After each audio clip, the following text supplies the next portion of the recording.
দেখতেছে জীবনের 35 না 36টি বছর মূল্যবান সময়, জীবনের বেস্ট টাইম।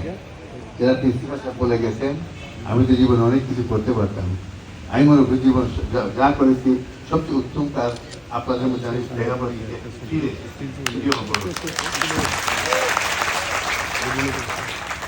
যাই হোক, আমি অত্যন্ত আনন্দিত, গর্বিত যে এত সুন্দর আয়োজন ধর্মগড়ের লোকে এই অনুষ্ঠানটা করতে পারলো।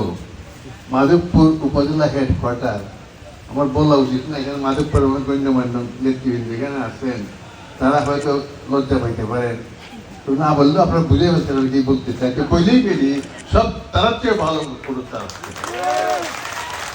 আমার মনে হয় ওদের ভবিষ্যতে মাধবপুরটা থাকবে, আপনাদেরটাও থাকা উচিত না? আপনাকে আসলে আনন্দ পাইতেছে এই অনুষ্ঠানে করাতে, আমি তো গৌরব বোধ করতেছি। শিক্ষার্থীরা, অভিভাবকরা এবং এলাকার গণ্যমান্য মেহমান যারা আসেন সবাইকে আসলে অনুষ্ঠানে কি আপনাদের মন মতো হয়েছে? পছন্দ করছেন? আপনাকে চান ভবিষ্যতে আরো এরকম অনুষ্ঠান হোক? মাধবপুরে জেলা সদর যেন হবে, দুইটার মধ্যে কম্পিটিশন, ঠিক না?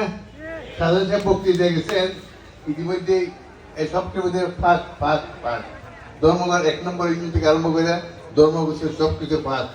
মনতলা তো বাকি রয়ে গেছে একটা, পরবর্তী অনুষ্ঠান মনতলা কম্পিটিশন লাগাবে, হয়তো এরকম বড় ভাই হিসাবে 1 নম্বর আর 3 নম্বর না 3 নম্বর বড় ভাই হিসেবে 3 নম্বর ছোট ভাই ওয়াক ওভার দিতে পারে, এটাই ফার্স্ট থাকে, ঠিক না?